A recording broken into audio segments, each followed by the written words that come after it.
Assalamualaikum warahmatullahi wabarakatuh. Selamat datang kembali di channel Ngobrol Nikah. Bagaimana jadinya jika seorang yang dianggap gagal karena tidak lulus kuliah justru berhasil membangun sebuah perusahaan besar? Lalu pada suatu hari, orang yang dulu paling sering meremehkannya datang membawa map lamaran dan berdiri gugup di hadapannya tanpa menyadari siapa pemilik perusahaan itu sebenarnya. Hari ini kita akan mengikuti sebuah kisah yang penuh perjuangan, pengkhianatan, penyesalan, dan pelajaran hidup yang menyentuh hati. Sebuah cerita yang membuktikan bahwa nilai seseorang tidak pernah ditentukan oleh selembar ijazah, melainkan oleh kerja keras, ketulusan, dan keberanian untuk bangkit setelah jatuh. Siapkan posisi ternyaman kalian, mari kita simak kisah selengkapnya.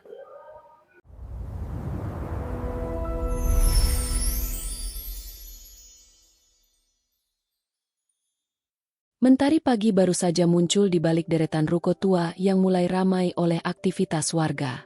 Jalanan kota masih dipenuhi embun tipis. Beberapa pedagang sedang membuka lapak, sementara suara kendaraan perlahan mulai memenuhi udara. Di salah satu sudut kota itu berdiri sebuah bengkel motor kecil yang atap sengnya sudah mulai kusam dimakan usia. Bengkel itu tidak pernah terlihat mewah. Dindingnya hanya berupa bata yang belum seluruhnya diplester. Rak-rak kayunya dipenuhi oli, baut, dan berbagai suku cadang bekas yang masih layak digunakan. Di bagian depan tergantung papan sederhana bertuliskan bengkel barokah dengan warna tembok yang mulai memudar. Meski sederhana, bengkel itu selalu ramai. Bukan karena tarifnya murah, melainkan karena orang yang bekerja di dalamnya dikenal sangat jujur. Pria itu bernama Arga. Usianya baru menginjak 27 tahun. Tubuhnya tegap, wajahnya bersih meski hampir setiap hari terkena debu dan oli. Tatapan matanya tenang. Senyumnya sederhana, tetapi mampu membuat setiap pelanggan merasa dihargai. Setiap kendaraan yang masuk selalu ia periksa dengan teliti. Jika kerusakannya ringan, ia tidak pernah mengganti suku cadang yang masih layak dipakai. Baginya, mencari rezeki tidak boleh dilakukan dengan memanfaatkan ketidaktahuan orang lain. Pak, kampas rem motor Bapak masih bagus. Tinggal dibersihkan saja. Belum perlu diganti. Pemilik motor yang sudah menyiapkan uang lebih itu terlihat terkejut. Serius Mas, di bengkel lain saya langsung disuruh ganti. Arga hanya tersenyum. Kalau masih bisa dipakai, kenapa harus beli baru? Uangnya lebih baik disimpan untuk kebutuhan di rumah. Pelanggan itu mengangguk pelan. Sebelum pulang, ia menepuk bahu Arga dengan wajah penuh rasa hormat.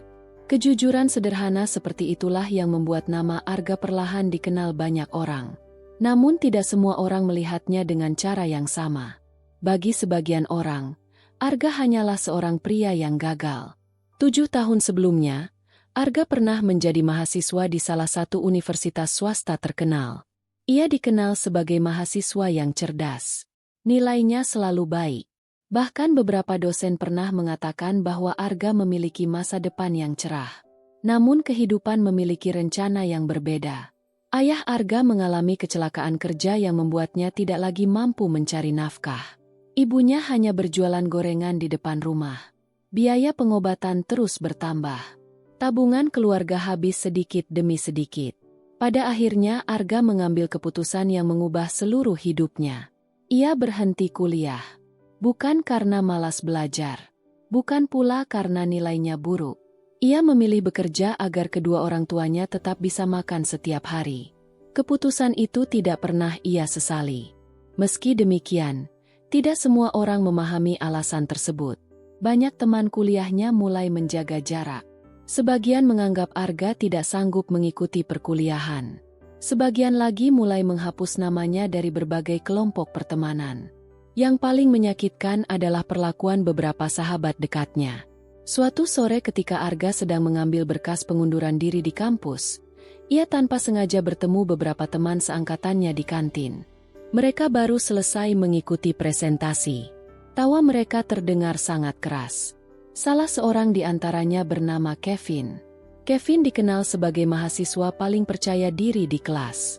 Ayahnya seorang pengusaha besar. Sejak awal kuliah, Kevin sering memandang rendah orang yang berasal dari keluarga sederhana.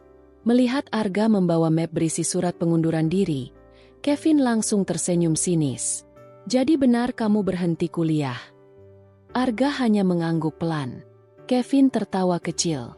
"Sayang sekali. Padahal dulu dosen sering memuji kamu. Ternyata tetap saja tidak sanggup sampai lulus." Teman-temannya ikut tertawa. Arga tidak membalas. Ia memilih diam. Kevin kembali melanjutkan ucapannya. "Hidup itu memang keras. Tidak semua orang pantas duduk di bangku kuliah. Mungkin memang jalan hidupmu bukan di kantor. Paling nanti buka bengkel atau kerja serabutan." Ucapan itu membuat suasana kantin mendadak hening. Beberapa mahasiswa terlihat tidak nyaman. Namun tidak ada yang berani menegur Kevin.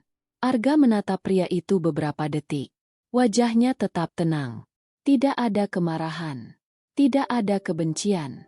Ia hanya berkata pelan, "Semoga kamu menjadi orang yang sukses." Jawaban sederhana itu justru membuat Kevin semakin tertawa. "Tenang saja. Itu sudah pasti." Arga lalu berjalan meninggalkan kampus. Langkahnya memang terasa berat. Bukan karena ia malu, melainkan karena ia harus mengubur impian yang selama ini ia perjuangkan. Saat keluar dari gerbang universitas, Arga berhenti sejenak. Ia menoleh ke arah gedung tempat ribuan mahasiswa mengejar cita-cita mereka. Dalam hati ia berbisik pelan. Bukan semua mimpi harus diwujudkan dengan cara yang sama. Kadang Tuhan menutup satu pintu agar seseorang menemukan jalan yang jauh lebih besar. Hari-hari berikutnya Arga bekerja tanpa mengenal lelah. Pagi hingga sore ia menjadi montir. Malam hari ia belajar sendiri melalui buku-buku bekas dan berbagai materi bisnis yang dipinjam dari perpustakaan umum. Ia percaya bahwa berhenti kuliah bukan berarti berhenti belajar. Ilmu tidak hanya ada di ruang kelas. Ilmu juga hadir di jalanan, di bengkel kecil, dan di setiap orang yang bersedia mengajarkan pengalaman hidupnya. Tahun demi tahun berlalu. Perlahan pelanggan Arga semakin banyak. Kejujuran yang ia jaga mulai berubah menjadi kepercayaan. Kepercayaan itu kemudian berubah menjadi kesempatan. Dan kesempatan itu diam-diam sedang membuka pintu menuju kehidupan yang tidak pernah dibayangkan oleh siapapun. Termasuk oleh Kevin yang sampai hari itu masih yakin bahwa Arga akan selamanya menjadi pria gagal yang pernah ia hina di depan banyak orang.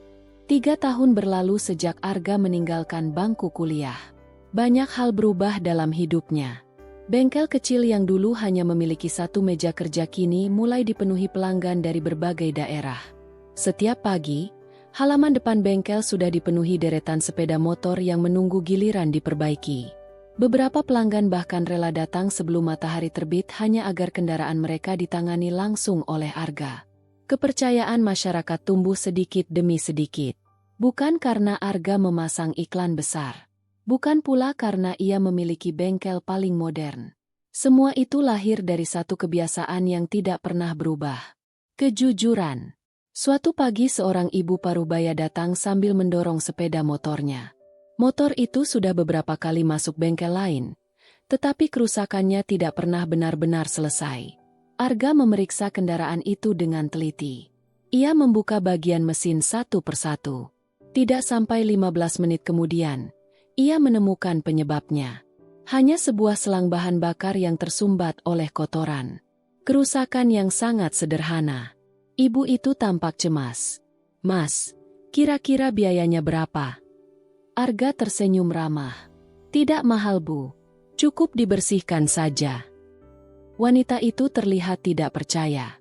"Tidak perlu ganti spare part." Arga menggeleng pelan. "Masih bagus semuanya. Kalau masih bisa diperbaiki, tidak perlu beli baru."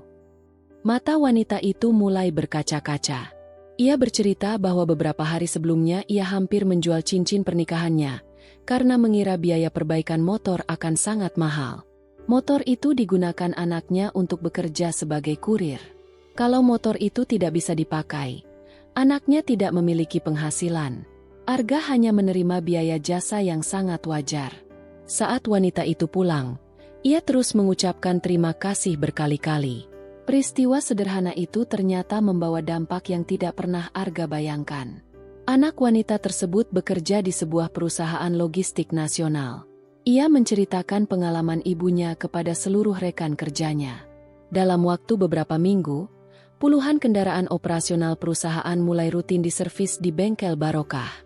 Pendapatan bengkel meningkat drastis. Arga tidak langsung menikmati hasilnya. Sebagian besar keuntungan justru ia gunakan untuk membeli peralatan yang lebih baik. Ia juga mulai merekrut 2 orang pemuda yang sebelumnya menganggur di kampungnya. Arga mengajari mereka dengan sabar. Ia tidak hanya mengajarkan cara memperbaiki mesin. Ia juga mengajarkan cara menghargai pelanggan.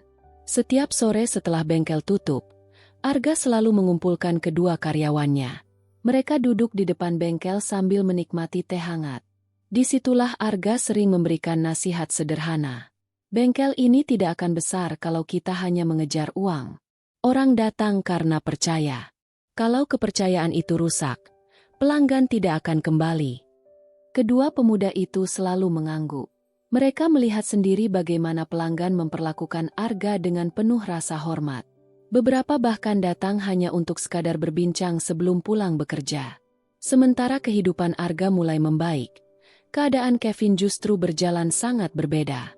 Setelah lulus kuliah dengan nilai yang cukup baik, Kevin diterima bekerja di sebuah perusahaan otomotif ternama. Ia merasa hidupnya telah berada di jalur yang sempurna. Gaji tinggi, kantor mewah, lingkungan kerja yang bergengsi. Setiap kali bertemu teman lama, Kevin selalu membicarakan jabatannya dengan penuh kebanggaan. Di dalam pikirannya, kesuksesan hanya dimiliki oleh orang-orang yang berhasil menyelesaikan pendidikan tinggi.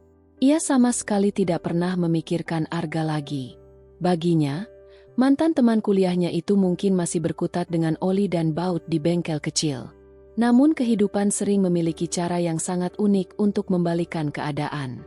Suatu sore, seorang pria berusia sekitar 60 tahun datang ke bengkel Barokah mengendarai mobil tua yang mogok tepat di depan bengkel. Mobil itu terlihat sederhana. Catnya sudah mulai kusam. Tidak ada yang menyangka bahwa pemiliknya merupakan salah satu pengusaha terbesar di kota tersebut. Namanya Hendra Pratama, pemilik jaringan distribusi suku cadang kendaraan yang memiliki puluhan cabang di berbagai daerah. Saat itu Hendra sedang melakukan perjalanan tanpa pengawalan. Ia sengaja menggunakan mobil lamanya karena memiliki nilai kenangan yang sangat besar. Sayangnya, mesin mobil itu tiba-tiba mati. Beberapa bengkel menolak memperbaikinya karena menganggap kendaraan tersebut terlalu tua. Arga langsung menghampiri. Ia tidak bertanya siapa pemilik mobil itu. Ia juga tidak melihat merek jam tangan maupun pakaian yang dikenakan pria tersebut. Baginya, setiap pelanggan memiliki kedudukan yang sama. Arga membuka kap mesin dengan teliti. Ia memeriksa satu demi satu bagian mesin tanpa terburu-buru. Hampir 1 jam berlalu. Keringat mulai membasahi dahinya. Akhirnya ia menemukan penyebab kerusakan yang sebenarnya. Hanya sebuah kabel kecil yang terkelupas dan menyebabkan arus listrik mesin terputus. Kerusakan itu berhasil diperbaiki tanpa harus mengganti komponen mahal. Mobil kembali menyala dengan suara mesin yang halus. Hendra tampak tersenyum puas. Pria itu mengeluarkan dompetnya. Ia mengambil beberapa lembar uang dalam jumlah besar. Namun Arga hanya mengambil biaya sesuai pekerjaan yang dilakukan. Tidak lebih. Hendra memperhatikan wajah Arga cukup lama. Sudah sangat lama ia tidak bertemu dengan orang yang bekerja sejujur itu. Sebelum pergi, Hendra mengeluarkan sebuah kartu nama dari dalam dompetnya. Ia menyerahkannya kepada Arga. Kalau suatu hari kamu punya mimpi yang lebih besar daripada bengkel ini, datanglah menemui saya. Arga menerima kartu itu dengan sopan. Ia mengucapkan terima kasih tanpa mengetahui siapa sebenarnya pria yang baru saja meninggalkan bengkelnya. Sementara mobil tua itu perlahan menghilang di ujung jalan, Arga sama sekali belum menyadari bahwa pertemuan singkat sore itu akan menjadi awal perubahan terbesar dalam seluruh perjalanan hidupnya. Takdir diam-diam mulai membuka pintu yang selama ini tidak pernah ia bayangkan. Dan pintu itu akan membawanya kembali bertemu dengan orang-orang yang dulu menganggap dirinya tidak akan pernah berhasil. 2 hari telah berlalu sejak pertemuan Arga dengan pria tua pemilik mobil klasik itu. Kesibukan di bengkel Barokah kembali berjalan seperti biasa. Suara mesin, dentingan kunci pas, dan aroma oli memenuhi ruangan sejak matahari belum terlalu tinggi. Arga tetap bekerja seperti hari-hari sebelumnya. Ia tidak terlalu memikirkan kartu nama yang masih tersimpan rapi di dalam laci mejanya. Baginya, setiap pelanggan datang dan pergi membawa cerita masing-masing. Ia tidak pernah berharap lebih. Namun takdir seringkali datang ketika seseorang sedang sibuk melakukan pekerjaannya dengan tulus. Menjelang siang, sebuah mobil berwarna hitam berhenti di depan bengkel. Mobil itu jauh lebih mewah dibandingkan kendaraan yang biasanya datang ke tempat tersebut. Dua pria berpakaian rapi turun dari dalam mobil. Salah seorang di antaranya berjalan menghampiri Arga sambil membawa sebuah map. Apakah benar ini bengkel barokah milik Pak Arga? Arga menganggukkan kepala sambil membersihkan tangannya menggunakan kain lap. Pria itu tersenyum sopan. Kami datang mewakili Bapak Hendra Pratama. Nama itu terasa asing bagi Arga. Ia mencoba mengingat wajah pria tua yang pernah datang beberapa hari sebelumnya. Barulah ia menyadari bahwa orang itulah yang dimaksud. Pria tersebut menyerahkan sebuah surat undangan. Bapak Hendra mengundang Arga datang ke kantor pusat perusahaan besok pagi. Beliau ingin bertemu secara langsung. Arga menerima surat itu dengan wajah penuh tanda tanya. Ia hampir mengira kedua pria tersebut sedang salah alamat. Setelah mereka pergi, kedua karyawan bengkel langsung mendekat. Mereka ikut penasaran. Arga membuka amplop putih itu perlahan. Di dalamnya terdapat undangan resmi lengkap dengan alamat perusahaan. Baru saat itulah Arga mencari nama Hendra Pratama melalui telepon genggam miliknya. Matanya membelalak. Puluhan berita bermunculan. Ternyata pria tua sederhana yang mobilnya pernah ia perbaiki adalah pendiri salah satu perusahaan distribusi suku cadang terbesar di Indonesia. Arga menghela napas panjang. Ia benar-benar tidak pernah menduganya. Malam itu Arga sulit memejamkan mata.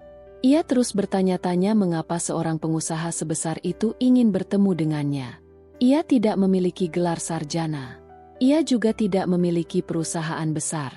Yang ia miliki hanyalah sebuah bengkel kecil dan nama baik yang dijaga selama bertahun-tahun. Keesokan paginya Arga berangkat menggunakan sepeda motor kesayangannya. Perjalanan menuju pusat kota memakan waktu hampir 1 jam. Sesampainya di depan gedung perusahaan, Arga sempat menghentikan motornya. Bangunan itu menjulang tinggi dengan dinding kaca yang memantulkan cahaya matahari. Puluhan karyawan keluar masuk menggunakan pakaian kerja yang rapi. Arga menunduk sejenak melihat pakaiannya sendiri. Ia hanya mengenakan kemeja putih sederhana yang sudah disetrika serapi mungkin. Sepatunya pun bukan sepatu mahal. Namun ia segera mengingat pesan almarhum ayahnya. Harga diri seseorang tidak pernah ditentukan oleh pakaian yang dikenakan, melainkan oleh kejujuran yang dibawanya. Arga melangkah masuk dengan tenang. Petugas resepsionis langsung mempersilahkannya menuju lantai paling atas. Tidak lama kemudian pintu ruang kerja besar terbuka. Di dalam ruangan itu, Hendra sudah berdiri sambil tersenyum hangat. Pria tua itu berjalan mendekati Arga lalu menjabat tangannya dengan erat. Saya senang akhirnya kamu datang. Arga membalas senyum tersebut dengan sopan. Hendra mempersilahkannya duduk. Ruangan itu dipenuhi berbagai penghargaan bisnis. Foto-foto perjalanan perusahaan terpajang di hampir seluruh dinding. Namun perhatian Arga justru tertuju pada sebuah foto lama di sudut ruangan. Foto seorang pria muda sedang memperbaiki mesin mobil di sebuah bengkel kecil. Hendra melihat arah pandangan Arga. Beliau tersenyum pelan. Itu saya 35 tahun yang lalu. Arga tampak terkejut. Hendra melanjutkan ceritanya. Beliau ternyata pernah menjadi montir sebelum membangun perusahaan besar. Ia memahami betul bagaimana sulitnya memulai usaha dari nol. Karena itulah ia sengaja sesekali turun langsung menggunakan mobil lamanya. Ia ingin melihat apakah masih ada orang yang bekerja dengan hati, bukan hanya mengejar keuntungan. Saya sudah mengunjungi banyak bengkel. Sebagian besar langsung menyuruh saya mengganti komponen yang sebenarnya masih bagus. Tetapi kamu berbeda. Kamu memperbaiki hanya bagian yang benar-benar rusak. Hendra berhenti sejenak. Tatapannya menjadi lebih serius. Kejujuran seperti itu jauh lebih sulit dicari daripada mekanik yang pintar. Ucapan itu membuat Arga terdiam. Ia tidak tahu harus menjawab apa. Beberapa saat kemudian Hendra membuka sebuah map berwarna biru. Di dalamnya terdapat proposal kerjasama. Beliau menjelaskan bahwa perusahaan sedang mencari mitra untuk membuka jaringan bengkel resmi di berbagai kota. Selama ini perusahaan selalu memilih orang yang memiliki modal besar. Namun hasilnya tidak selalu memuaskan. Banyak yang hanya mengejar keuntungan. Kali ini Hendra ingin memilih orang yang memiliki karakter baik terlebih dahulu. Masalah modal bisa dibantu kemudian. Arga benar-benar tidak menyangka. Kesempatan sebesar itu datang begitu saja di hadapannya.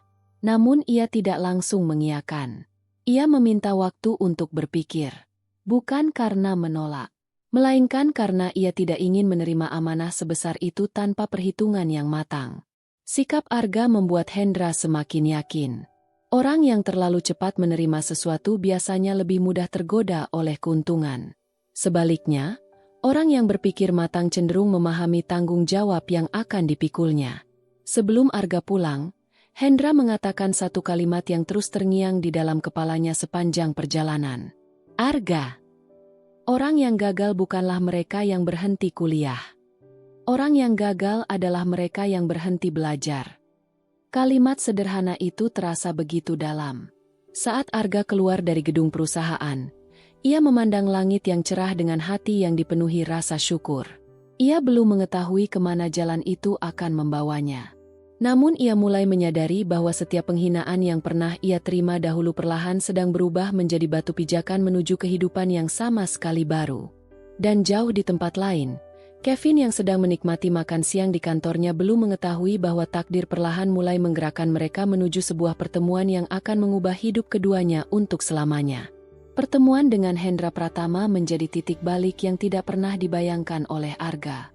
Selama beberapa hari berikutnya, ia terus memikirkan tawaran kerja sama yang diberikan kepadanya.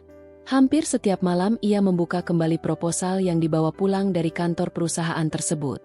Ia membaca setiap halaman dengan sangat teliti, berusaha memahami setiap tanggung jawab yang akan diemban apabila menerima kesempatan itu. Arga tidak pernah takut bekerja keras. Yang ia takutkan adalah mengecewakan orang yang telah memberikan kepercayaan kepadanya. Baginya, kepercayaan jauh lebih mahal daripada modal usaha. Suatu malam Arga duduk bersama ibunya di teras rumah sederhana mereka. Angin malam bertiup pelan. Suara jangkrik terdengar bersahutan dari sawah yang tidak jauh dari rumah. Ibunya menuangkan teh hangat ke dalam 2 gelas kaca yang sudah dipakai bertahun-tahun. Wanita sederhana itu memandang anaknya dengan penuh kasih. Ia mengetahui ada sesuatu yang sedang dipikirkan Arga sejak beberapa hari terakhir. Arga kemudian menceritakan seluruh isi pertemuannya dengan Hendra Pratama. Tidak ada satu bagian pun yang ia sembunyikan. Ibunya mendengarkan dengan tenang hingga cerita itu selesai. Setelah beberapa saat terdiam, wanita itu tersenyum lembut. Rezeki yang datang karena kejujuran jangan ditolak hanya karena merasa tidak pantas. Kalimat sederhana itu membuat hati Arga terasa jauh lebih ringan. Ia menyadari bahwa kesempatan besar memang selalu membawa rasa takut. Namun keberanian bukan berarti tidak memiliki rasa takut. Keberanian adalah tetap melangkah meskipun hati dipenuhi keraguan. Keesokan harinya Arga kembali menemui Hendra. Ia menerima tawaran tersebut dengan satu syarat. Seluruh bengkel yang nantinya dibangun harus tetap mengutamakan kejujuran kepada pelanggan. Tidak boleh ada mekanik yang memaksa orang mengganti suku cadang yang sebenarnya masih layak digunakan. Tidak boleh ada laporan keuangan yang dimanipulasi. Tidak boleh ada keuntungan yang diperoleh dengan cara merugikan orang lain. Hendra tersenyum puas. Inilah jawaban yang sejak awal ingin ia dengar. Beberapa minggu kemudian proyek pertama pun dimulai. Perusahaan membantu menyediakan peralatan modern, pelatihan teknisi, serta jaringan distribusi suku cadang. Sementara Arga bertanggung jawab membangun sistem pelayanan dan merekrut seluruh mekanik. Hal pertama yang dilakukan Arga bukan membeli mobil baru atau memperbesar rumahnya. Ia justru berkeliling ke berbagai desa mencari anak-anak muda yang putus sekolah dan belum memiliki pekerjaan. Sebagian besar dari mereka belum pernah memegang peralatan bengkel. Namun Arga melihat sesuatu yang lebih penting daripada pengalaman. Semangat untuk belajar. Setiap pagi sebelum bengkel dibuka, Seluruh karyawan selalu berkumpul selama 15 menit. Mereka tidak membahas target keuntungan. Mereka tidak membahas bonus. Arga justru selalu mengingatkan satu hal. Bengkel ini boleh kehilangan uang, tetapi jangan pernah kehilangan kepercayaan pelanggan. Kalimat itu perlahan menjadi budaya kerja seluruh tim. Tidak membutuhkan waktu lama hingga jaringan bengkel pertama berhasil berkembang dengan sangat cepat. Pelanggan datang bukan hanya karena kualitas perbaikan. Mereka datang karena merasa diperlakukan dengan jujur. Berita tentang bengkel Barokah mulai menyebar ke berbagai kota. Beberapa media lokal mulai menulis kisah Arga yang membangun usaha dari bengkel kecil hingga dipercaya perusahaan besar. Namun Arga tidak pernah merasa dirinya berhasil. Setiap selesai bekerja, ia masih sering turun langsung memperbaiki kendaraan bersama para mekaniknya. Tangannya tetap dipenuhi oli. Pakaiannya tetap sederhana. Tidak ada yang berubah dari kebiasaannya. Sementara itu kehidupan Kevin mulai memasuki masa yang berbeda. Perusahaan tempatnya bekerja melakukan pengurangan karyawan akibat perubahan besar dalam dunia industri. Banyak divisi digabung. Beberapa jabatan dihapus. Kevin yang selama ini merasa posisinya sangat aman akhirnya menerima surat pemutusan hubungan kerja. Hari itu menjadi pukulan yang sangat berat. Untuk pertama kalinya setelah lulus kuliah, ia benar-benar merasakan sulitnya mencari pekerjaan. Selama beberapa bulan Kevin mengirimkan lamaran ke berbagai perusahaan. Sebagian tidak pernah membalas. Sebagian lagi menolak karena pengalaman kerjanya dianggap belum sesuai. Tabungan yang selama ini ia banggakan mulai menipis. Mobil yang dibeli dengan sistem kredit terpaksa dijual. Gaya hidup mewah yang selama ini dijaga perlahan menghilang. Kepercayaan dirinya ikut runtuh sedikit demi sedikit. Di sisi lain, perkembangan usaha Arga semakin pesat. Dalam waktu 3 tahun, jumlah bengkel yang berada di bawah pengelolaannya bertambah menjadi belasan cabang. Perusahaan bersama Hendra kemudian mendirikan sebuah kantor pusat untuk mengelola seluruh operasional jaringan tersebut. Nama perusahaan itu mulai dikenal di berbagai daerah. Banyak lulusan perguruan tinggi mengirimkan lamaran kerja. Ironisnya, tanpa disadari oleh Kevin, salah satu perusahaan yang sedang membuka rekrutmen besar-besaran itu adalah perusahaan milik Arga. Suatu sore Kevin membuka sebuah situs lowongan kerja. Matanya berhenti pada satu pengumuman. Perusahaan tersebut sedang mencari manajer operasional dengan gaji yang jauh lebih tinggi dibandingkan pekerjaan lamanya. Tanpa berpikir panjang Kevin segera mengirimkan seluruh berkasnya. Ia sama sekali tidak memperhatikan siapa pemilik perusahaan tersebut. Yang ia lihat hanyalah nama perusahaan yang sedang berkembang sangat pesat. Di sisi lain, Arga yang sedang memeriksa laporan rekrutmen belum mengetahui bahwa sebuah nama dari masa lalunya baru saja masuk ke dalam daftar calon karyawan. Nama yang pernah menghina dan menertawakan impiannya bertahun-tahun lalu kini perlahan kembali mendekat. Takdir sedang menyusun sebuah pertemuan yang tidak akan pernah dilupakan oleh keduanya. Dan kali ini, posisi mereka telah berubah sepenuhnya. Pagi itu suasana kantor pusat Arga terlihat jauh lebih sibuk dari biasanya. Puluhan pelamar memenuhi ruang tunggu sejak pukul 8 pagi. Mereka datang dari berbagai kota dengan membawa map berisi ijazah, sertifikat, dan pengalaman kerja terbaik yang mereka miliki. Perusahaan sedang membuka beberapa posisi penting. Salah satunya adalah manajer operasional. Jabatan itu akan bertanggung jawab mengawasi seluruh cabang bengkel yang terus berkembang setiap bulan. Di ruang rapat lantai 3, tim sumber daya manusia mulai menyusun daftar kandidat terbaik. Mereka memilih berdasarkan kemampuan, pengalaman, dan hasil tes administrasi. Salah satu nama yang lolos ke tahap wawancara adalah Kevin.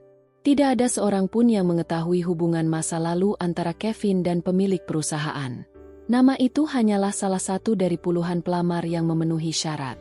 Sementara itu Arga sedang berada di bengkel cabang utama. Seperti biasa ia turun langsung memeriksa kualitas pelayanan. Baginya, membangun perusahaan bukan hanya tentang memperbesar jumlah cabang. Yang jauh lebih penting adalah menjaga kepercayaan pelanggan. Beberapa jam kemudian kepala bagian sumber daya manusia menghampiri Arga. Ia membawa sebuah map berisi daftar akhir peserta wawancara. "Pak Arga, Hari ini ada 5 kandidat terbaik yang akan bertemu langsung dengan Bapak. Arga menerima map tersebut. Ia membuka halaman pertama dengan santai. Satu demi satu nama mulai dibacanya. Hingga pandangannya berhenti pada sebuah nama yang sangat dikenalnya. Kevin Prasetyo. Arga terdiam cukup lama. Nama itu membawa ingatan bertahun-tahun yang lalu. Ia masih mengingat ruang kelas. Ia masih mengingat tawa beberapa teman. Ia masih mengingat kalimat yang pernah diucapkan Kevin saat dirinya memutuskan berhenti kuliah. Bengkel kecil tidak akan mengubah hidupmu. Kalimat itu sempat menyakitinya. Namun waktu telah mengajarkan Arga sesuatu yang jauh lebih berharga. Dendam tidak pernah membuat seseorang menjadi lebih besar. Ia menutup map itu perlahan. Wajahnya tetap tenang. Jalankan proses wawancara seperti biasa. Jangan ada perlakuan khusus kepada siapapun. Kepala bagian sumber daya manusia menganggukkan kepala. Ia sama sekali tidak mengetahui makna di balik ucapan tersebut. Menjelang siang Kevin tiba di kantor perusahaan. Ia mengenakan setelan jas terbaik yang masih dimilikinya. Meskipun tampak rapi, sorot matanya memperlihatkan kelelahan. Berbulan-bulan mencari pekerjaan telah menguras tabungan dan harga dirinya. Namun ia tetap percaya diri. Riwayat pendidikan dan pengalaman kerjanya cukup baik. Ia yakin memiliki peluang besar diterima. Kevin duduk di ruang tunggu bersama beberapa pelamar lainnya. Matanya memperhatikan foto-foto perusahaan yang menghiasi dinding. Ada foto pembangunan cabang pertama. Ada foto pelatihan mekanik. Ada pula foto kegiatan sosial yang dilakukan perusahaan. Yang membuat Kevin heran adalah satu hal. Di hampir setiap foto, wajah pemilik perusahaan tidak pernah terlihat jelas. Hanya tampak sosok pria yang membelakangi kamera atau berdiri agak jauh. Kevin menganggap hal itu tidak penting. Beberapa menit kemudian namanya dipanggil. Ia memasuki ruang wawancara dengan langkah mantap. Di dalam ruangan sudah duduk 3 orang pewawancara. Mereka mulai mengajukan berbagai pertanyaan mengenai pengalaman kerja, kepemimpinan, dan cara menyelesaikan masalah. Kevin menjawab dengan cukup baik. Pengalamannya memang tidak sedikit. Salah seorang pewawancara kemudian memberikan sebuah pertanyaan yang berbeda. Jika suatu hari seorang pelanggan tidak mengetahui kerusakan kendaraan dan Anda bisa memperoleh keuntungan besar dengan mengganti komponen yang sebenarnya masih layak digunakan, apa yang akan Anda lakukan? Kevin berpikir sejenak. Lihat situasinya terlebih dahulu. Kalau pelanggan tidak paham, tentu perusahaan juga harus memperoleh keuntungan. Jawaban itu membuat ketiga pewawancara saling berpandangan. Mereka mencatat sesuatu tanpa memberikan komentar. Wawancara pun selesai. Kevin merasa dirinya tampil cukup baik. Ia tidak menyadari bahwa satu jawaban tadi justru menjadi titik terlemah dalam penilaiannya. Beberapa saat kemudian kepala bagian sumber daya manusia menemui Arga. Beliau menyerahkan hasil wawancara. 4 kandidat memiliki nilai hampir sama. Tetapi satu kandidat memiliki pandangan yang kurang sesuai dengan budaya perusahaan. Arga membaca seluruh hasil penilaian. Nama Kevin berada di urutan terakhir. Bukan karena kemampuan teknisnya buruk, melainkan karena nilai integritasnya dianggap belum sesuai. Arga menarik napas pelan. Ia sama sekali tidak mengubah hasil tersebut. Ia justru meminta seluruh proses berjalan secara objektif. Sore harinya tahap terakhir dimulai. Seluruh kandidat akan diperkenalkan kepada pemilik perusahaan. Kevin ikut berdiri bersama pelamar lainnya di ruang pertemuan. Semua menunggu dengan penuh rasa penasaran. Pintu ruangan perlahan terbuka. Suasana mendadak hening. Seorang pria berjalan masuk mengenakan kemeja putih sederhana tanpa jas mahal. Langkahnya tenang. Wajahnya terlihat sangat familiar. Kevin mengangkat kepalanya. Matanya membelalak lebar. Jantungnya berdetak sangat keras. Ia merasa seperti sedang melihat seseorang yang seharusnya tidak mungkin berada di tempat itu. Pria yang baru saja memasuki ruangan tersebut bukanlah orang asing. Itu adalah Arga, teman kuliah yang dahulu berhenti karena tidak mampu membayar biaya pendidikan. Teman yang pernah ia remehkan di depan banyak orang.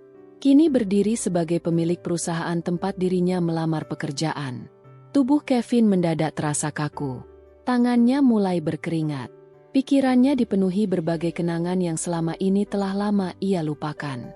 Sementara Arga berjalan menuju depan ruangan dengan wajah yang tetap tenang.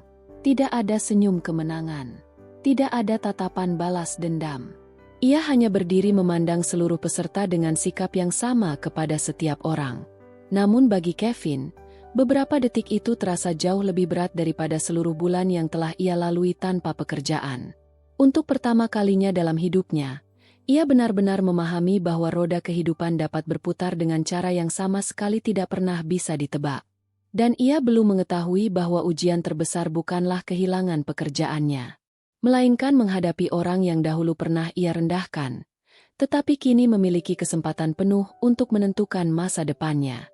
Ruangan pertemuan masih dipenuhi suasana hening. Kevin berdiri mematung. Pandangannya terus tertuju kepada Arga yang kini berdiri di depan seluruh peserta wawancara. Beberapa detik terasa begitu panjang. Ia masih sulit mempercayai kenyataan yang ada di hadapannya. Pria yang dahulu ia hina di depan teman-teman kampus kini berdiri sebagai pemilik perusahaan yang sedang ia lamar. Jantung Kevin berdegup semakin cepat. Berbagai ucapan yang pernah keluar dari mulutnya kembali terngiang di dalam kepalanya. Ia berharap Arga tidak mengingat semuanya. Namun jauh di dalam hatinya, Kevin tahu bahwa luka karena penghinaan tidak mudah dilupakan. Sementara itu Arga tetap bersikap tenang. Ia menyambut seluruh peserta dengan senyum yang sama. Tidak ada tatapan sinis. Tidak ada kalimat yang menyudutkan. Ia memperkenalkan diri secara singkat sebagai pendiri perusahaan dan mengucapkan terima kasih kepada semua pelamar yang telah datang. Setelah itu Arga mempersilakan seluruh peserta meninggalkan ruangan. Hanya satu orang yang diminta tetap tinggal. Kevin. Suasana ruangan mendadak terasa semakin sunyi. Kevin perlahan kembali duduk. Tangannya saling menggenggam untuk menyembunyikan rasa gugup. Ia menundukkan kepala. Untuk pertama kalinya dalam hidupnya, ia tidak memiliki keberanian menatap mata Arga. Arga duduk di kursi yang berada tepat di hadapannya. Ia membuka map hasil wawancara tanpa terburu-buru. Beberapa saat kemudian ia menutup kembali map tersebut. Sudah lama kita tidak bertemu. Kevin menarik napas pelan. Iya. Jawabannya terdengar pelan. Arga menganggukkan kepala. Waktu berjalan sangat cepat. Tidak ada nada sindiran dalam kalimat itu. Justru ketenangan Arga membuat Kevin semakin tidak nyaman. Ia lebih siap jika dimarahi daripada diperlakukan dengan tenang seperti itu. Beberapa detik berlalu tanpa suara. Akhirnya Kevin memberanikan diri berbicara. Maaf. Hanya satu kata. Namun kata itu terasa sangat berat keluar dari bibirnya. Arga tidak langsung menjawab. Ia menunggu Kevin melanjutkan ucapannya. Saya masih ingat semua yang pernah saya katakan di kampus. Saya meremehkan kamu. Saya menghina keputusanmu. Saya pikir orang yang tidak lulus kuliah tidak akan memiliki masa depan. Kevin berhenti sejenak. Nada suaranya mulai bergetar. Ternyata saya yang salah. Ruangan kembali hening. Arga memandang pria yang dulu begitu percaya diri itu. Kini tidak ada lagi kesombongan di wajah Kevin. Yang tersisa hanyalah rasa lelah dan penyesalan. Arga lalu berdiri. Ia berjalan menuju jendela besar yang menghadap ke halaman kantor. Di bawah sana tampak puluhan mekanik sedang bekerja melayani pelanggan. Beberapa di antaranya dahulu juga pernah diremehkan karena tidak memiliki pendidikan tinggi. Mereka semua punya cerita.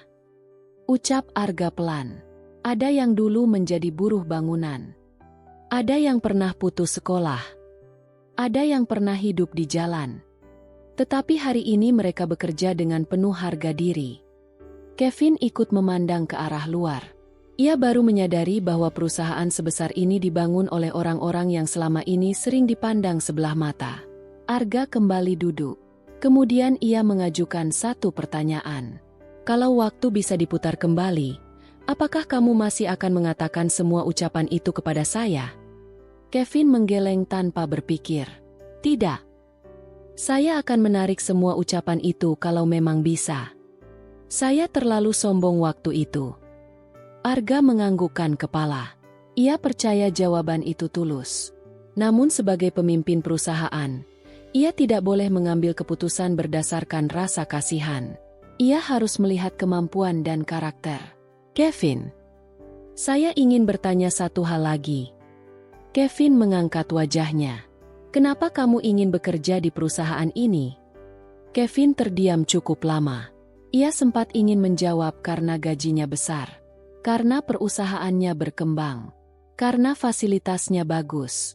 Namun semua jawaban itu terasa tidak tepat. Ia akhirnya berkata jujur.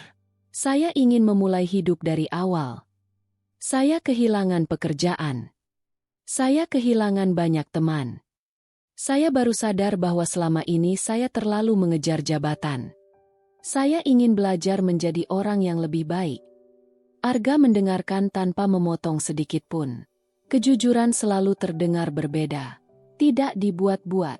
Tidak dihias dengan kata-kata indah.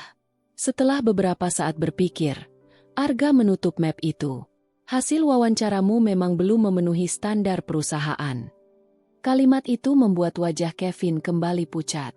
Ia menganggukkan kepala pelan. Saya mengerti. Saya memang pantas ditolak. Kevin perlahan berdiri. Ia bersiap meninggalkan ruangan. Namun baru beberapa langkah berjalan, suara Arga kembali terdengar. Tunggu. Kevin berhenti. Ia menoleh perlahan. Arga tersenyum tipis. Posisi manajer belum bisa saya berikan. Tetapi kalau kamu benar-benar ingin memulai dari awal, pintu perusahaan ini masih terbuka. Kevin mengernyitkan dahi. Arga melanjutkan. Besok pagi datanglah ke bengkel cabang 1. Kamu akan mulai sebagai staf operasional lapangan. Bukan di kantor. Bukan di ruang berpendingin udara. Tetapi di bengkel. Kamu akan belajar dari bawah seperti semua orang di perusahaan ini. Kevin terdiam. Jabatannya nanti jauh lebih rendah daripada pekerjaan lamanya. Gajinya pun tentu tidak sebesar yang ia harapkan. Namun untuk pertama kalinya dalam hidupnya, ia merasa kesempatan itu jauh lebih berharga daripada angka di dalam slip gaji. Air mata perlahan memenuhi kedua matanya. Bukan karena kecewa, melainkan karena seseorang yang dahulu ia hina justru masih bersedia memberinya kesempatan kedua. Kevin menundukkan kepalanya dalam-dalam. Terima kasih. Saya tidak akan menyia-nyiakan kesempatan ini. Arga hanya mengangguk pelan. Baginya, membalas penghinaan dengan penghinaan hanya akan melahirkan lingkaran kebencian yang tidak pernah selesai. Namun memberi kesempatan kepada seseorang untuk berubah adalah kemenangan yang jauh lebih besar. Di luar ruangan, matahari mulai condong ke arah barat. Sebuah babak baru dalam kehidupan Kevin akhirnya dimulai. Ia datang berharap menjadi manajer, tetapi pulang membawa sesuatu yang jauh lebih berharga. Kesempatan untuk memperbaiki dirinya sendiri. Dan tanpa ia sadari, ujian terbesar yang sesungguhnya baru akan dimulai pada hari pertamanya bekerja di bawah kepemimpinan Arga. Pagi pertama Kevin bekerja dimulai jauh lebih cepat daripada yang ia bayangkan. Jarum jam baru menunjukkan pukul 6 ketika ia sudah berdiri di halaman bengkel cabang 1. Udara pagi masih terasa dingin. Beberapa mekanik mulai berdatangan sambil membawa kotak peralatan masing-masing. Sebagian besar tidak mengenakan pakaian mahal. Tidak ada jas. Tidak ada dasi. Hanya seragam kerja yang mulai dipenuhi noda oli. Kevin menarik napas panjang. Beberapa bulan lalu ia masih duduk di ruangan berpendingin udara. Kini ia harus memulai kembali dari bawah. Seorang pria bertubuh besar menghampirinya. Namanya Damar. Ia merupakan kepala bengkel yang dipercaya langsung oleh Arga sejak cabang pertama berdiri. Damar menjabat tangan Kevin dengan ramah. Selamat datang. Hari ini kita mulai dari pekerjaan paling dasar. Kevin menganggukkan kepala. Ia sudah menyiapkan diri. Namun apa yang terjadi setelah itu benar-benar di luar bayangannya. Selama 1 jam pertama Kevin tidak menyentuh komputer. Ia juga tidak diminta membuat laporan. Tugas pertamanya justru menyapu area bengkel, menyusun ban bekas, membersihkan ruang tunggu pelanggan, dan mencuci peralatan yang selesai digunakan para mekanik. Sesaat rasa malu muncul di dalam hatinya. Beberapa pelanggan memperhatikannya. Sebagian bahkan mengira ia hanyalah petugas kebersihan baru. Kevin menundukkan kepala. Dulu ia mungkin akan tersinggung, namun sekarang ia memilih diam. Damar memperhatikan semua itu. Menjelang siang ia menghampiri Kevin. Pekerjaan kecil sering dianggap tidak penting. Padahal dari tempat inilah rasa hormat kepada pekerjaan lahir. Kevin hanya mengangguk. Kalimat itu terus terngiang di kepalanya. Beberapa hari berikutnya pekerjaan Kevin semakin beragam.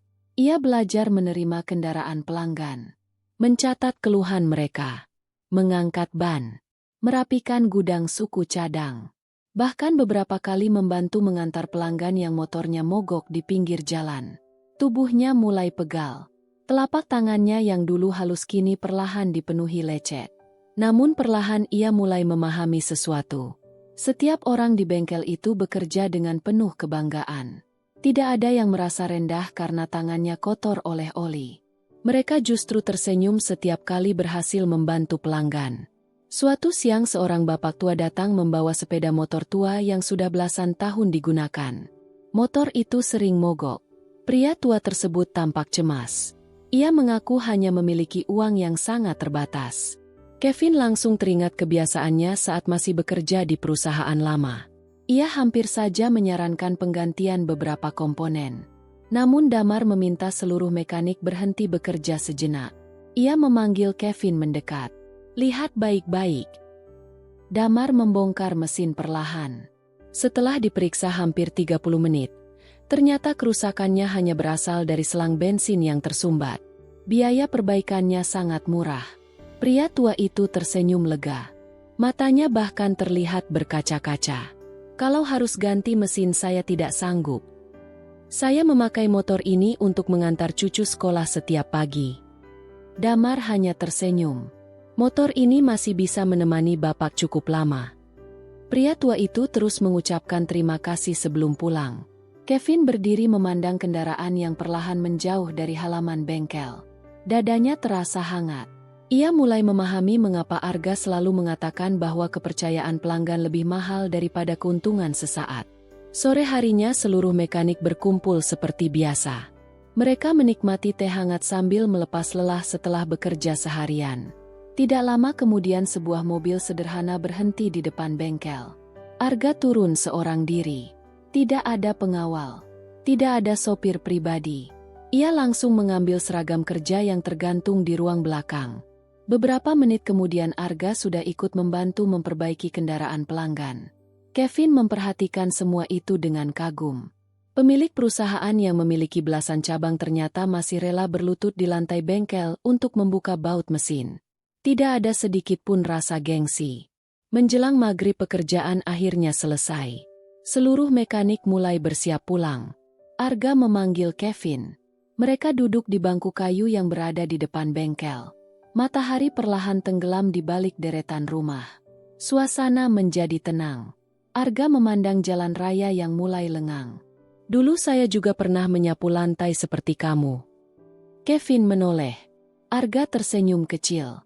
Waktu membuka bengkel pertama, saya menjadi montir. Saya juga menjadi kasir.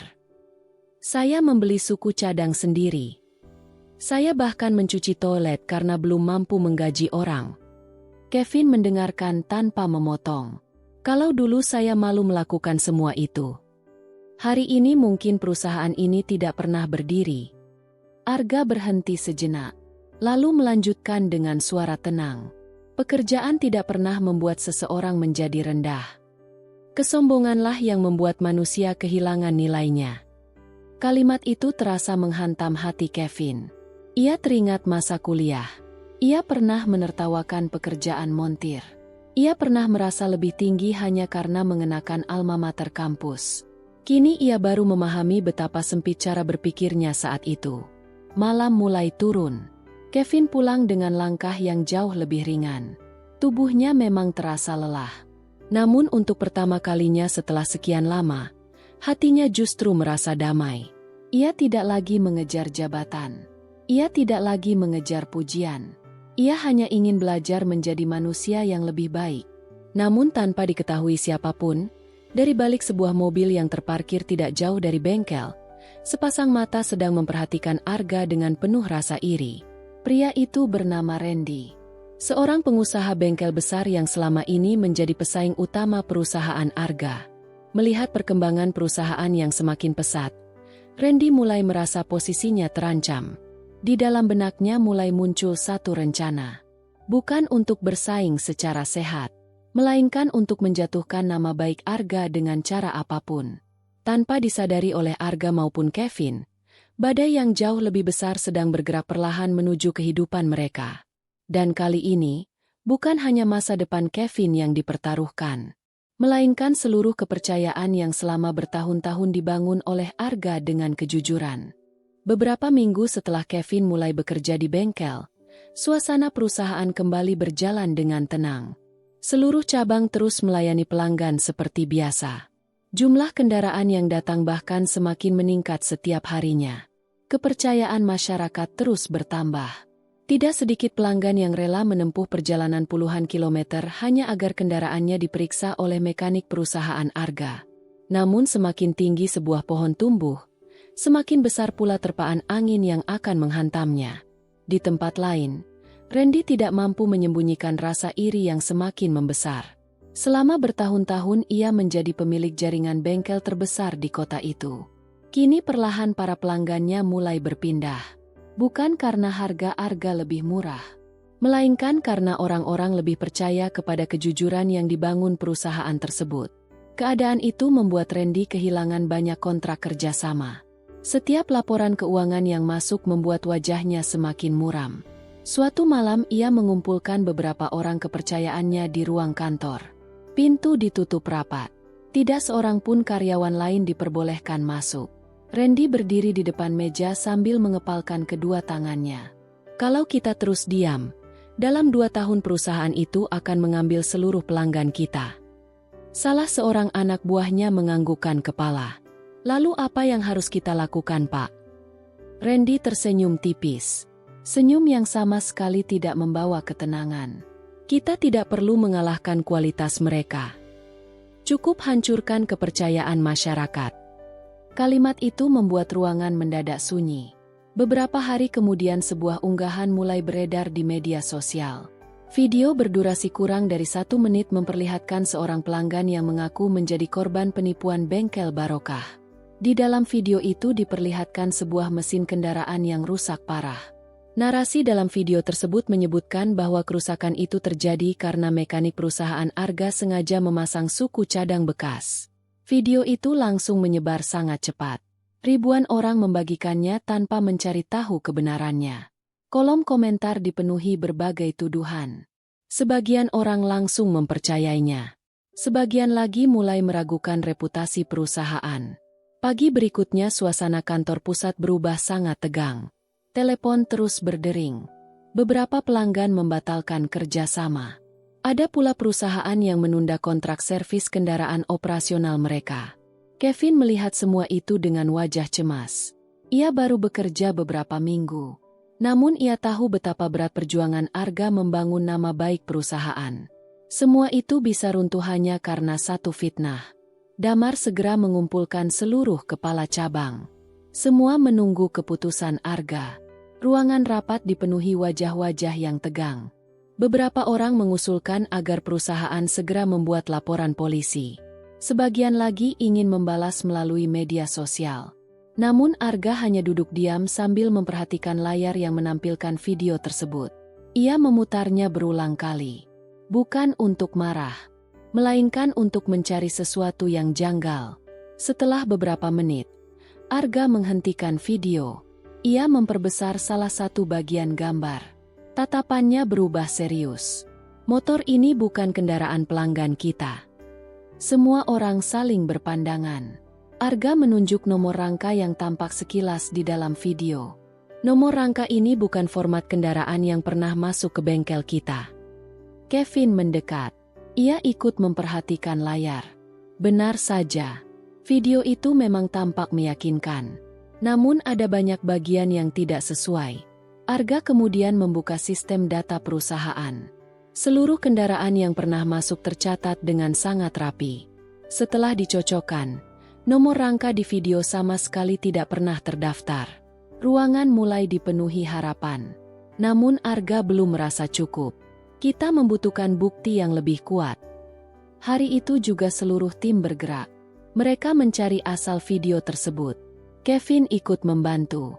Ia menghubungi beberapa pelanggan yang wajahnya muncul di media sosial.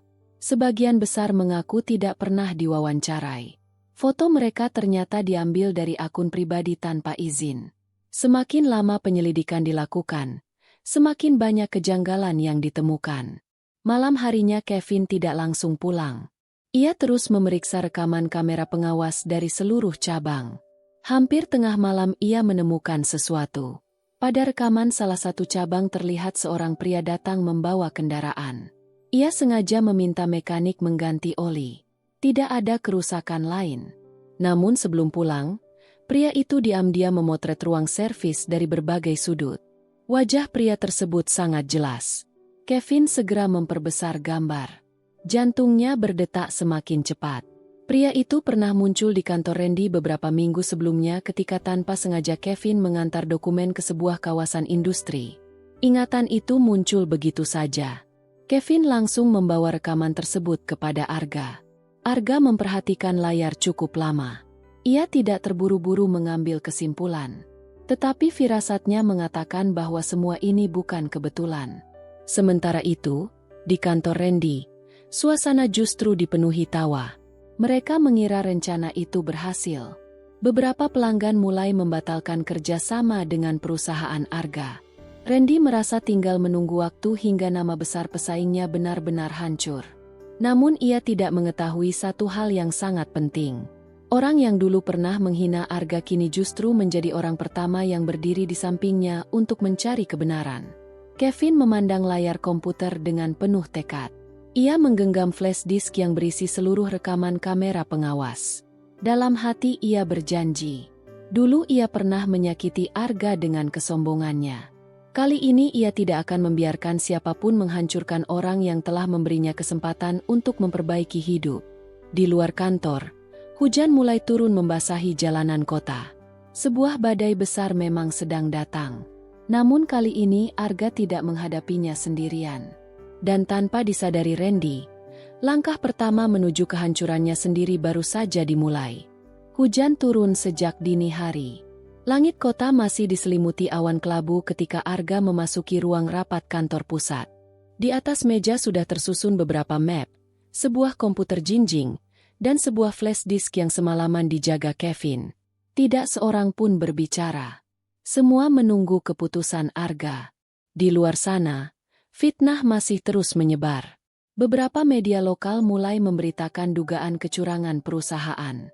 Meskipun belum terbukti, kepercayaan masyarakat mulai goyah. Arga memandang seluruh orang yang hadir.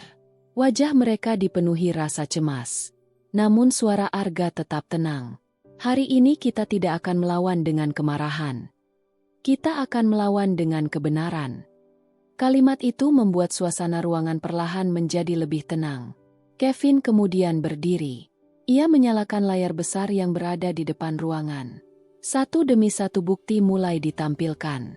Rekaman kamera pengawas, data kendaraan, nomor rangka, foto pelaku. Semua disusun secara berurutan agar mudah dipahami. Semakin lama penjelasan berlangsung, wajah seluruh peserta rapat mulai berubah. Tidak ada lagi keraguan. Mereka yakin perusahaan sedang dijebak. Namun Arga belum ingin buru-buru mengumumkannya kepada masyarakat. Ia ingin bukti yang benar-benar tidak dapat dibantah. Menjelang siang seorang pelanggan datang ke kantor pusat. Pria itu terlihat gugup. Namanya Wahyu. Dialah orang yang wajahnya muncul di video fitnah tersebut. Begitu bertemu Arga, pria itu langsung menundukkan kepala. Saya minta maaf. Saya tidak tahu video itu akan menjadi sebesar ini. Semua orang di ruangan langsung memperhatikan pria tersebut. Dengan suara bergetar, Wahyu mulai bercerita. Beberapa minggu sebelumnya ia didatangi seseorang yang mengaku sedang membuat konten tentang dunia otomotif. Ia diminta berpura-pura kecewa terhadap sebuah bengkel. Sebagai imbalannya ia diberi sejumlah uang. Awalnya ia mengira video itu hanya untuk hiburan. Ia sama sekali tidak mengetahui bahwa rekaman tersebut akan diedit untuk menjatuhkan perusahaan Arga. Kevin mengepalkan tangannya. Kemarahannya mulai memuncak. Namun Arga tetap meminta semua orang mendengarkan hingga selesai. Wahyu kemudian menyerahkan sebuah telepon genggam.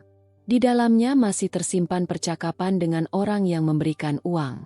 Nama pengirim memang menggunakan akun palsu. Namun nomor rekening yang digunakan untuk transfer masih dapat dilacak.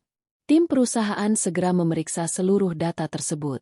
Beberapa jam kemudian hasilnya keluar. Nomor rekening itu terhubung dengan salah satu perusahaan milik Randy. Ruangan kembali hening. Semua bukti akhirnya saling terhubung. Randy memang dalang dibalik seluruh fitnah itu. Sore harinya Arga bersama Hendra Pratama mengadakan konferensi pers. Puluhan wartawan memenuhi aula kantor. Banyak masyarakat juga mengikuti siaran langsung melalui media sosial. Suasana terasa sangat tegang. Arga berdiri di depan mimbar tanpa membawa kemarahan sedikit pun. Ia membuka konferensi dengan tenang. Hari ini kami tidak datang untuk mencari simpati. Kami hanya ingin menyampaikan fakta. Setelah itu Kevin mulai menampilkan seluruh bukti. Rekaman kamera pengawas. Data kendaraan, percakapan digital, nomor rekening, hingga pengakuan Wahyu. Semuanya diperlihatkan secara terbuka. Tidak ada satu bagian pun yang disembunyikan. Para wartawan saling berpandangan. Beberapa langsung mulai menulis berita baru. Di sisi lain, Randy yang sedang menonton siaran langsung dari ruang kantornya mulai kehilangan ketenangan.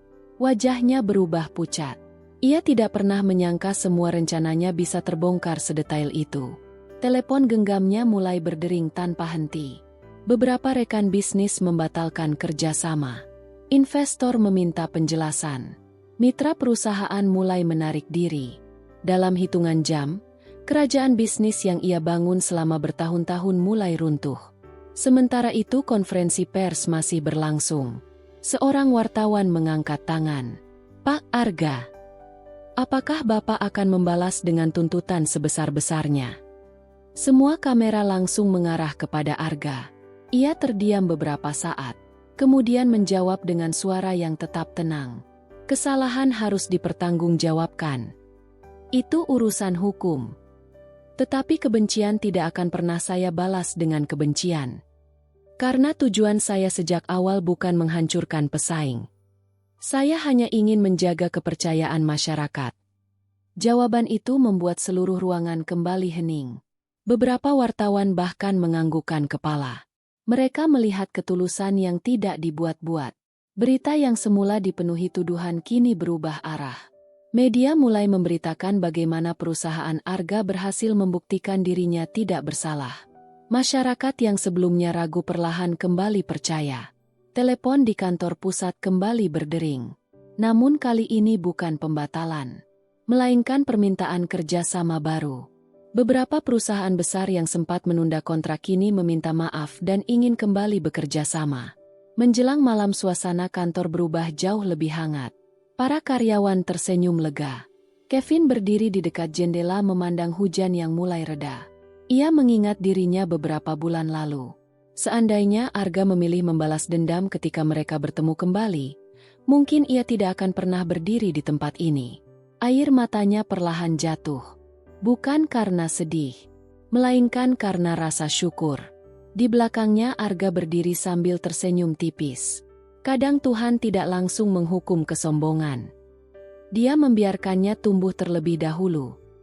Agar ketika runtuh, manusia benar-benar belajar tentang arti kerendahan hati. Kevin menundukkan kepala. Ia tidak menjawab, karena ia tahu, kalimat itu bukan ditujukan kepada Randy seorang. Kalimat itu juga menjadi pengingat bagi dirinya sendiri. Malam itu nama baik perusahaan akhirnya pulih. Namun bagi Arga, kemenangan terbesar bukanlah ketika fitnah berhasil dipatahkan. Kemenangan terbesar adalah melihat seorang manusia berubah menjadi pribadi yang jauh lebih baik. Dan perubahan itu kini benar-benar terjadi di dalam diri Kevin. Sementara di tempat lain, Randy hanya bisa duduk sendirian di ruang kantornya yang mulai kosong. Ia baru menyadari satu hal. Kepercayaan yang dibangun dengan kejujuran membutuhkan waktu bertahun-tahun. Namun keserakahan mampu menghancurkannya hanya dalam 1 hari. Babak terakhir dari perjalanan mereka kini tinggal menunggu waktu. Dan tidak semua akhir selalu berbicara tentang kemenangan. Kadang akhir yang paling indah adalah ketika seseorang berhasil berdamai dengan dirinya sendiri. 3 bulan telah berlalu sejak kasus fitnah terhadap perusahaan Arga berhasil diungkap. Suasana di seluruh cabang kembali normal. Bahkan jumlah pelanggan terus bertambah dari sebelumnya. Banyak orang datang bukan hanya karena kualitas pelayanan. Mereka datang karena percaya. Kepercayaan yang sempat diguncang kini justru menjadi semakin kuat. Sementara itu proses hukum terhadap Randy terus berjalan.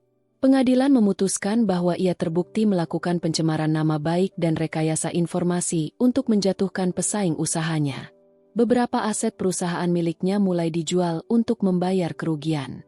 Sebagian besar karyawannya memilih mengundurkan diri.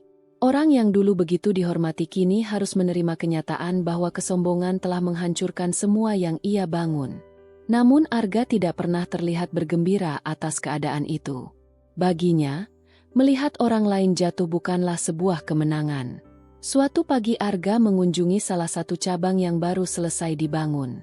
Seperti biasa ia datang menggunakan mobil yang sederhana. Tanpa pengawalan, tanpa rombongan. Begitu memasuki area bengkel, ia melihat Kevin sedang melayani seorang pelanggan. Kevin menjelaskan kerusakan kendaraan dengan sabar.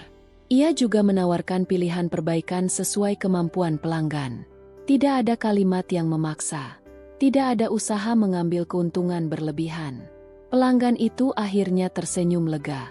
Sebelum pulang ia berkata, "Terima kasih. Sekarang saya mengerti kenapa banyak orang merekomendasikan bengkel ini." Kevin membalas dengan senyum hangat. Setelah pelanggan pergi, Arga menghampirinya. "Kamu sudah berubah." Kevin tersenyum kecil. "Semua karena kesempatan yang dulu kamu berikan." Arga menggeleng pelan.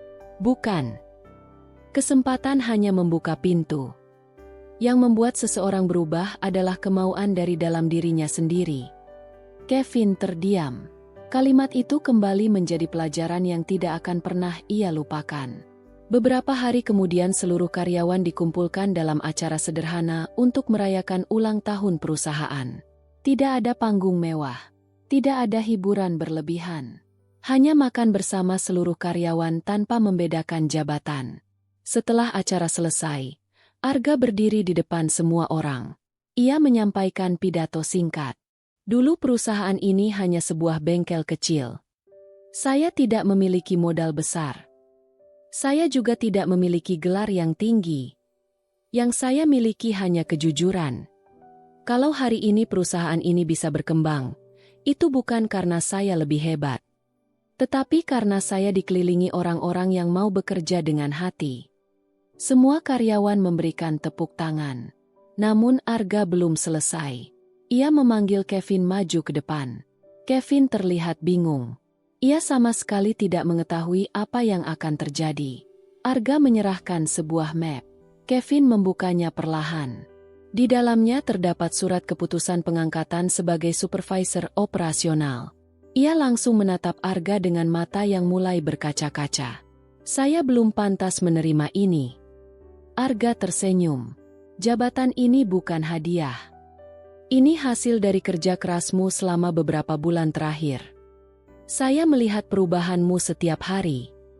Bukan dari kemampuanmu saja, tetapi dari cara kamu memperlakukan orang lain." Kevin tidak mampu berkata-kata. Ia hanya menundukkan kepala. Tepuk tangan kembali memenuhi ruangan. Banyak mekanik ikut merasa bangga. Mereka menyaksikan sendiri bagaimana Kevin memulai semuanya dari menyapu lantai bengkel. Tidak ada jalan pintas. Tidak ada perlakuan istimewa. Semua diperoleh melalui kerja keras. Beberapa hari setelah acara itu selesai, Kevin menerima sebuah telepon. Nomor yang muncul tidak ia kenal. Ketika diangkat, suara di seberang terdengar sangat pelan.